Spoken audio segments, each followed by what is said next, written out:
কিন্তু আমি আপনাদের আমডাঙ্গার ছেলে, আপনাদেরকে জোর গলায় রামপুরহাটে বলে যাচ্ছি, যদি আপনাদেরকে মদ বন্ধ করতে হয়, সাতটা বন্ধ করতে হয়, জুয়া বন্ধ করতে হয়, একের পর এক আমডাঙ্গা থানার আইসি পরিবর্তন করে লাভ হবে না। 2026-এ ওই নির্লজ্জ, ওই বেহায়া রফিকুর রহমানকে আপনাদের গঙ্গায় ছুঁড়ে ফেলতে হবে, তবে আমডাঙ্গার বিস্তীর্ণ এলাকায় পেন তুলে দিতে হবে এবং সেই পেনের কলমের সেই শিক্ষার আওয়াজে সাতটার আসর বন্ধ হবে, গাজের আসর বন্ধ হবে, মদের আসর বন্ধ হবে। তাছাড়া হবে না।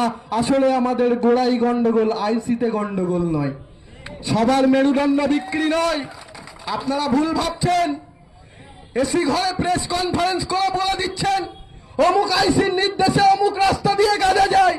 আসলে অমুক আইসির নির্দেশে যায় না, আপনারা খোঁজ নিয়ে দেখুন অমুক বাবুর নির্দেশে যায়।